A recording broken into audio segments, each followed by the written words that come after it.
What's going on? Welcome into BP Insights. So yeah, I haven't posted in a while. If you follow me on TikTok, you kind of get the gist of what my channel is. I'm big at promoting working out every day for your mental toughness, approaching women, dating a bunch of different women, kind of evaluating which women would be a good fit for you, which women would not be good candidates for you. So this episode, I don't know. There's a lot of different ways I could kind of take it. But let's kind of start by. So I work at a store where there's a lot of women coming in. I work at a retail store where a lot of women come in. I'm not going to say specifically what store that is, but I wanted to.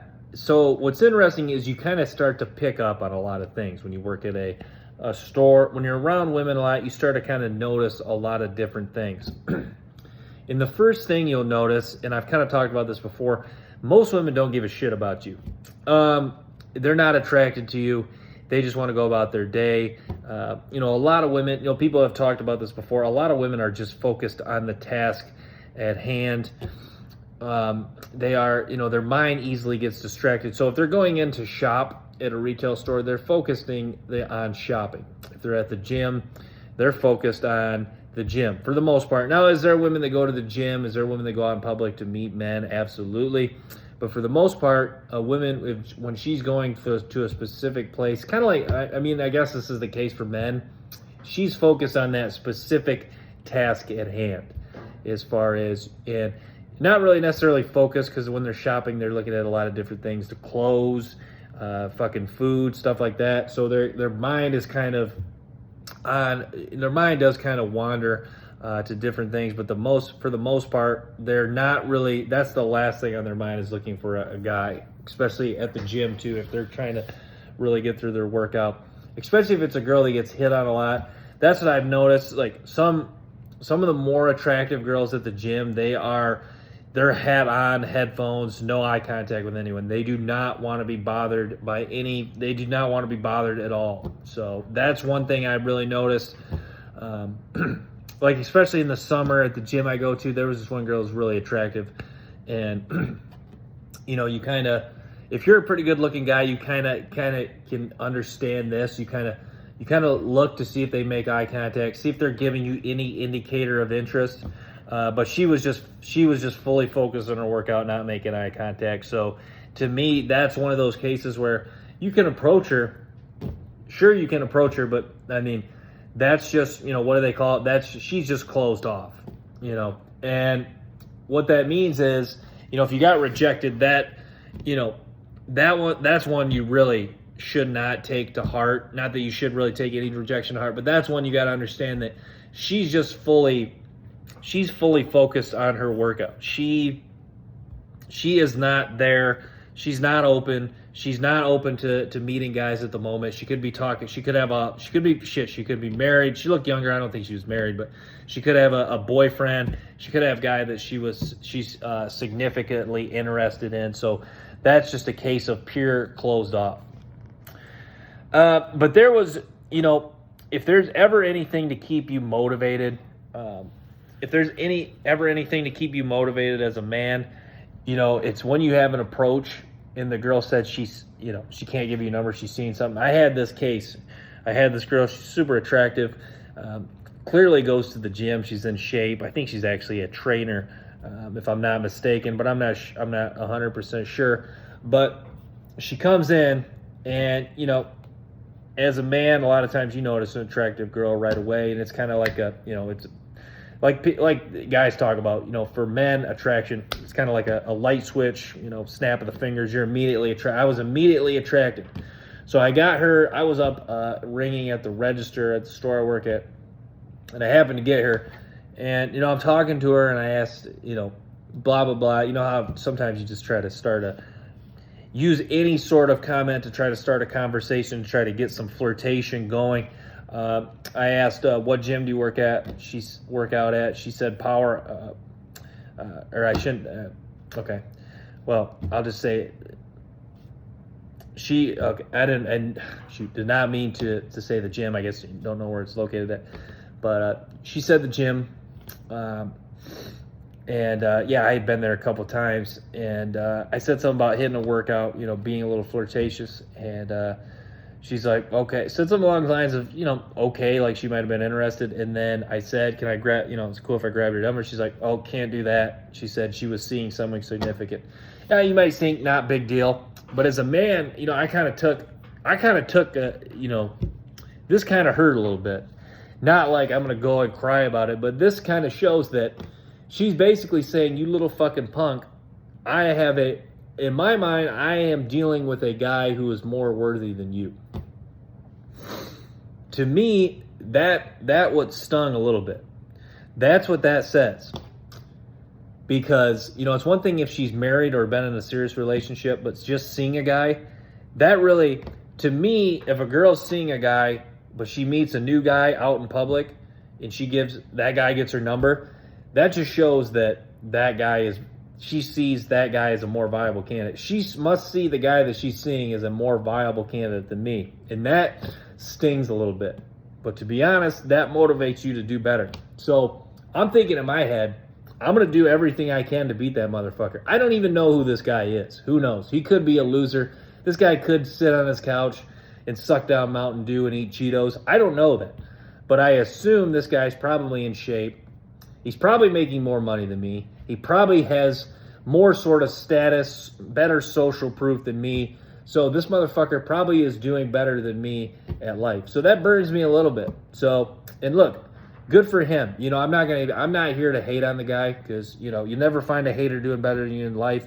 If I start hating on the guy, that puts me in a lower position. But that just motivates me to do better because she saw that guy as a more viable candidate than me. So if that that helps me get a couple more reps in the gym, if it helps me make some more money this year, if it helps me build up some more status and influence in life, then you know what? Then good for me, and good for him that he's doing better than me, and good for him that he's a more viable candidate, at least in his eye. But on the flip side, though, it kind of works both ways. There was if you listen to Darius Hem, he had the best take, I think, in regards to kind of how the game works, how men choose women, how the kind of, women go from relationship. They're always dealing with some guy. Don't let them fool you. They're always talking to some guy. They're always filtering. They're kind of like scouts. They're always filtering some guy. But I think the truest statement when it comes to women is the truest thing is for a man is, if you're dealing with a woman, or if you're talking to a woman and she sees you as the best option, things are going smoothly, you stole her from another guy.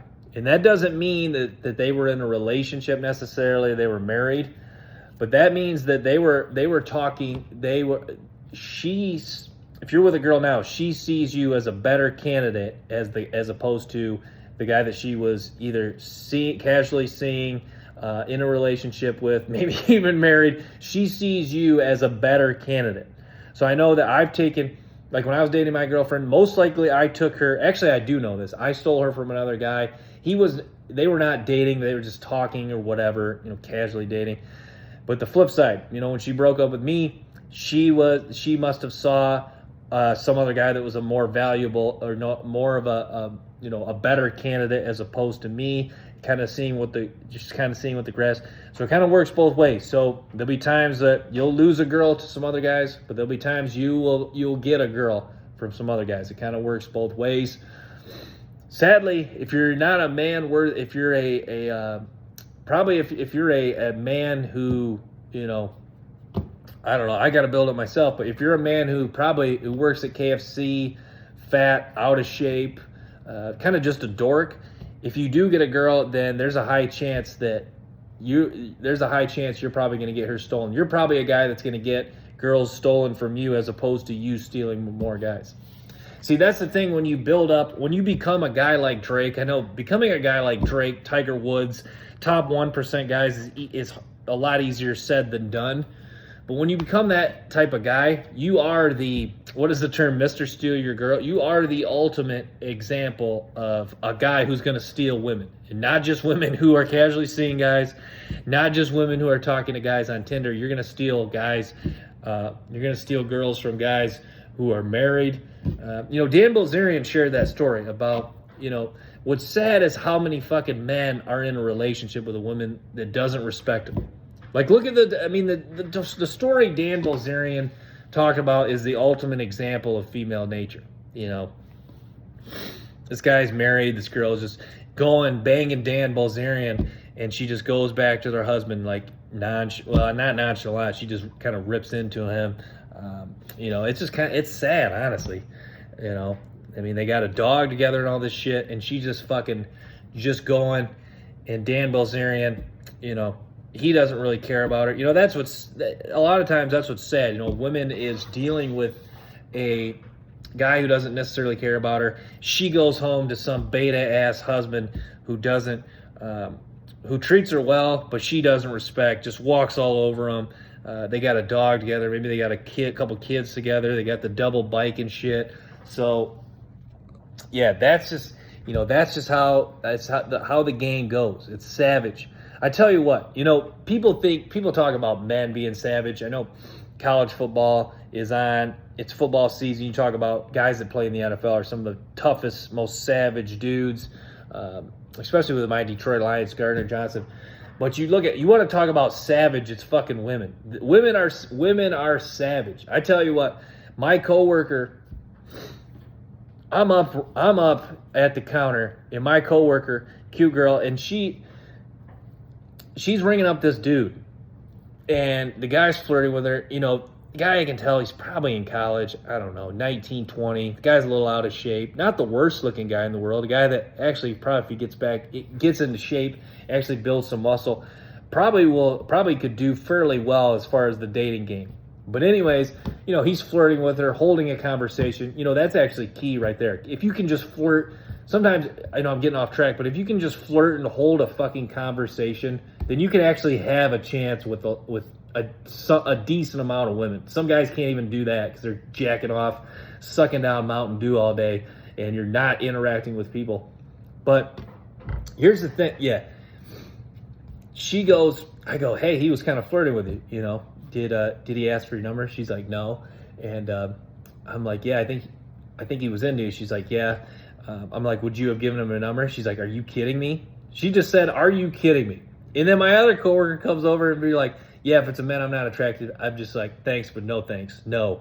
That's just how fucking savage women are. If they do not see you as attractive, you're just nothing to them. You're like a blade of grass just fucking flowing in the wind. Just no one gives a fucking shit about you.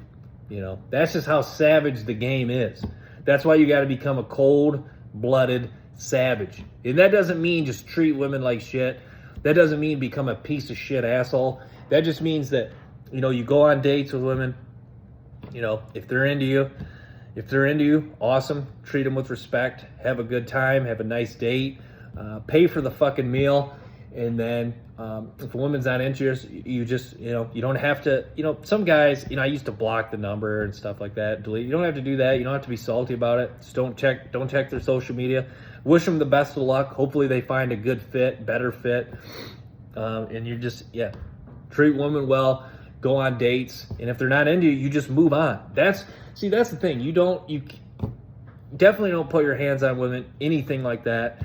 But if they're not into you, you just, you know, say in your mind, best of luck, move on, and you be a savage in the sense that, you know, you stay with what you be the alpha savage in the sense that you stay with women who are interested in you, and the women you're not, you just, you know, move on, wish them the best of luck. And you know, like I talked about on TikTok, ideally as a man, what you want to do is you want to become so good looking and then improve money and status enough where you generally don't see. I say you want to get to the point where rejection doesn't bother you, but I think as a man, especially if you're a competitive guy like you played sports, deep down it always is going to sting a little bit. You know, I think you're probably a psychopath if rejection doesn't bother you at all. There probably is something wrong with you mentally, to be honest. But you want to get to the point where you have that true belief that if a girl rejects you, you're going to find another girl.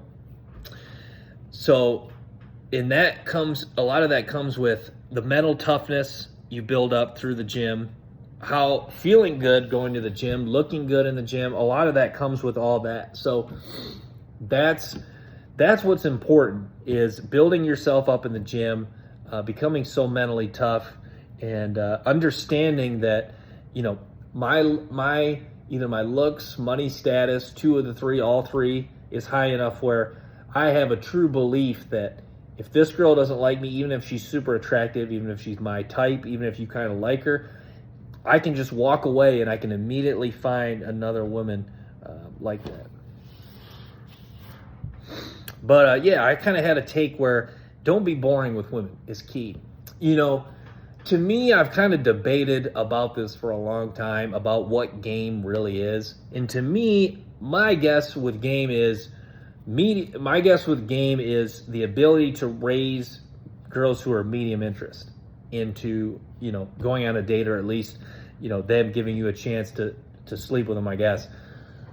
To me, that's the thing. I feel like that's what guys don't realize. A lot of guys, I think if you're a pessimistic guy, if you're, you know, a fat, ugly, out of shape dork, you probably think most women have low interest for you. That's actually not true. Most women have about a medium interest for you. They're like, he's all right. That's how most women feel about you. They know most women, unless you're like 5'2", 400 pounds, you know, face is fucked up and shit. Most women have about medium attraction for you. So I think that's where game comes in. But, you know, people talk about, you know, building yourself up is the ultimate game. If you're, you know, looks, money, if you're Tiger Woods, Drake, obviously those are extreme examples. That's the ultimate game. But to me, if you're an average looking guy, though, if you approach just a lot of women, say on a given night at a bar, nightclub, if you're just not boring, if you're just fun, and you can hold a conversation and you can lead the interaction, you're going to have a shot to pick up some women that night. That's my best advice. That would be the ultimate, I guess, if we're transitioning to bar, nightclub, if you're an average looking guy, the ultimate advice for picking up girls is just don't be fucking boring. Hold a conversation, lead the interaction, escalate to kissing if you can sense she's interested you, giving you indicators of interest, if she's somewhat attractive. That's probably the ultimate advice if you're an average looking guy, if you're picking up girls at the bar and nightclub. Also that advice probably works fine for day game too. But day game, you know, I guess what I've noticed, I'm sure guys would debate this. The ultimate difference between day game and night game is day game. I feel like there's a lot more women that are just closed off, and we kind of touched on what closed off means, meaning that they're women that are in a strong, committed relationship, married, dating a guy for years, have a guy that's a strong, valuable candidate in mind, like the one girl I talked about, even if they're not serious yet. So it's a lot of, and they're kind of focused on somewhat on their task at hand, either shopping, walking their fucking dog. So that's the example. That's why day game, I say day game is kind of, it can be really hit or miss. Probably is maybe somewhat the best way to describe it, because, you know, a lot of times women are out in the day to meet men, not specifically, but they're at least open to it, if that makes sense. Like if you're a single woman and you say you just have like a fucking golden retriever, you're probably just going to go out for walks to meet, you know, just for some social, you know, women are more socially interact, you know, social than men. So that's why they're just going out with their fucking dog just to meet men. So, or just to meet people and just get out, you know, especially women that are attractive in shape. They tend to be out, you know, they tend to be more out at stores, going for walks, doing activities with their fucking job, whatever that is, fucking, I don't know, dinner, you know, girls night, I guess. But yeah, so just kind of wanted to touch on that a little bit. I guess I kind of got off track here. I guess we're discussing day game versus night game. But yeah, night game. So yeah, I was listening to the guy's name was Robert Glover. He made the best point. about why during the day you should just kind of you should only look for choosing signals to approach women, because he kind of made the argument it's invasive to talk to women during the day if they're not giving you any sort of choosing signals, which, I see the argument for both sides of that debate. But to me, there's nothing wrong with going up and talking to someone in public. Part of being a human, is interacting with people. So I guess I would probably argue against that take. But I do see where he's coming from, that there are some women, out in the day, if they are closed off, they don't want to talk. Like, I'll be, honestly, at my job, I'll just say, hi, how you doing to someone, and they don't even really want to engage that much. That's how extreme the closed off can be during the day. But he made the argument at night games a little bit different, just because women are open to, they're more open to an interaction at night. They are, they're going out. Some are wearing, some are just wearing clothing for, more revealing clothing, not only for attention, but it does help them to, have more guys approach them, getting free drinks. I know that's beside the point, the free drinks, but, you get my point. They're just more open at night to interaction, not only from other people, but from men. So it's a little bit of the difference from day game and night game. But, I would say, honestly, for both, just don't be fucking boring, man. You just, that's the thing. I feel like, take obviously there's a lot of average guys, because being average is more common than being above average or an elite level guy. But that's the thing you notice, why some average guys succeed in dating is you kind of watch the way they carry themselves. Like, say you're an average guy and, you go out to the bar and you're just having a good time. Dan Bilzerian talked about this a little bit, and you kind of just don't give a fuck about anything in a good way. You're just talking to your boys. Maybe on the dance floor, there's a lot of girls out there that are looking for attention, and you're just kind of you're a little dismissive to the girls around you. A lot of those girls are immediately going to their intrigue's going to go up, just kind of how that's how girls are. They're more intrigued by men who are more dismissive than to them, because it shows that they are most likely have other women in their life if they're close, if they're dismissive to a bunch of women around them. So, and then say that guy's acting like that, and the women say they make a comment, say something to him, and he's talking to them in a way where he's not needy, doesn't need their validation. Those women are immediately going to raise their interest. He's still that average guy, but the intrigue's already raised. So you get what I'm saying? That's kind of how, and then you'll meet some average looking guys who they just have, they have really good social skills. They have, and they're just confident in who they are. They don't, that's the thing, is they're short, unattractive dorks that wish they were 6'5", but that's the thing, if you say you're a short, out of shape dork who can't hold a conversation and is boring when he interacts with women, then if you all of a sudden woke up 6'5" in shape, it's still going to be, it's still going to be a tough transition. Now, obviously that guy would then, have a little bit more success if he did talk to women. Obviously he's going to have a little bit more success, but also he's going to struggle a little bit it'd be still a tough transition, because if he still believes deep down that he's the kind of the fat dork, then even at 6'5" and shape guy, then he's still, some of the women are going to kind of sense that, And yeah, I've talked about this. What's cool, the coolest thing with women, I guess for some guys it's not super cool because it can hurt them, but the coolest thing is women can recognize guys who have success with other women. They can just kind of sense it. The best example is I was at work, and I saw this guy come in, tall guy with a tall, attractive girl. They're both about college age.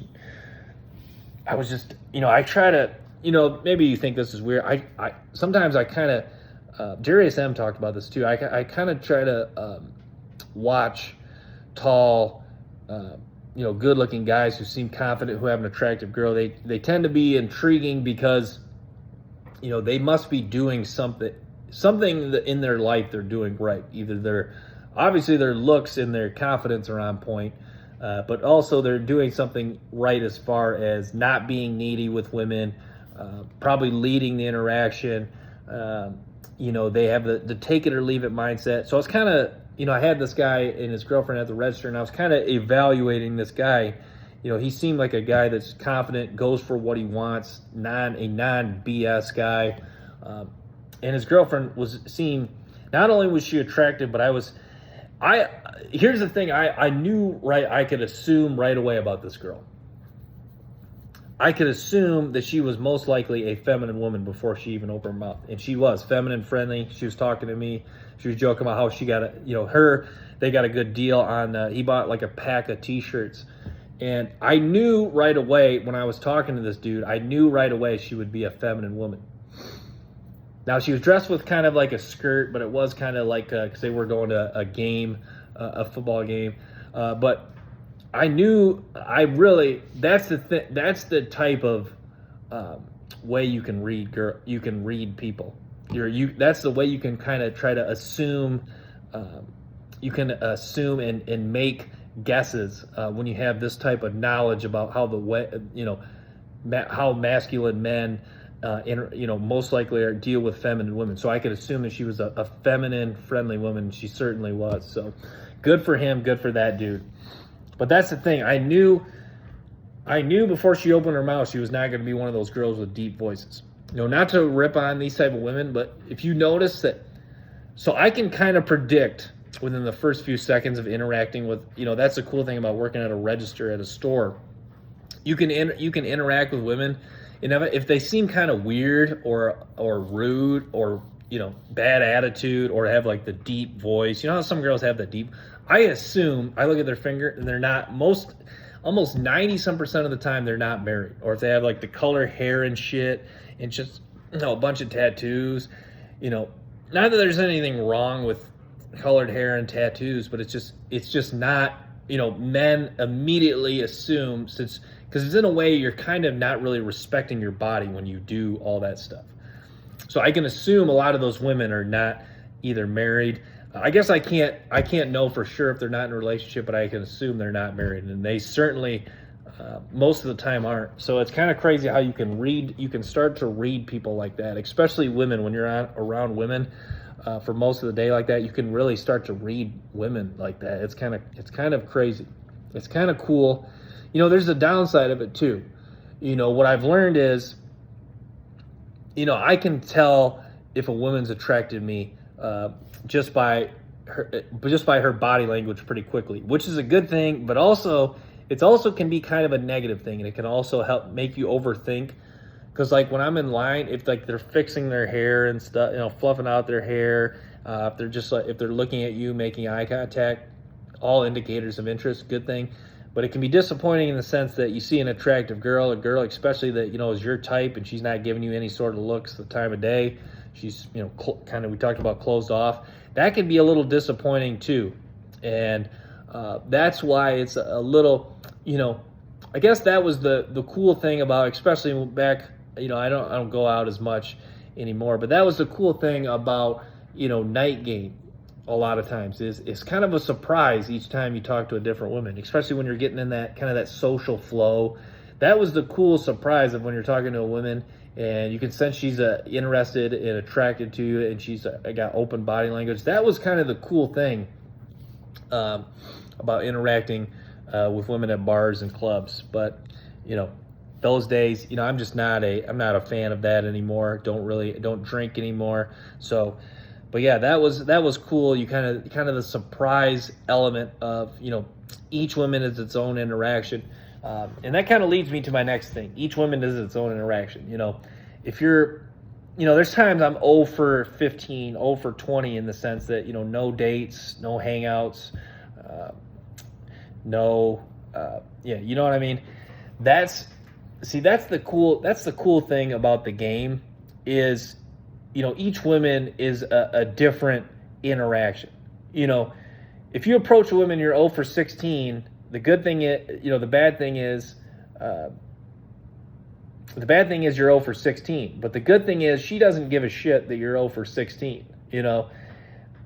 That's it. But also, I guess that the other negative way to look at it is, if you say you're 2 for 2 and you approach a girl, you had two interactions, 2 dates. You approach a third girl. That girl also doesn't give a shit that you're 2 for 2. So that's what's kind of I would say for the most part she doesn't. Maybe a little. If she knew that, maybe a little bit. Especially if she knew the girl. If she somehow knew that you went on those dates, maybe she cared a little bit. But that's kind of the cool thing. Is for the most part, they don't give a shit if you're 2 for 2, if you're 0 for 16, 0 for 20, even 0 for 30. They really don't give a shit in that sense. So that's what's kind of cool about the game, I would say. But yeah, I'm going to wrap with that, guys. Thanks for tuning in to BP Insights. Stay tuned for more episodes and clips. Make sure to follow me on TikTok, BP Insights. I forget what my full ad is, but it's just search BP Insights. So thanks for tuning in, guys. Have a great day, and stay tuned for more episodes.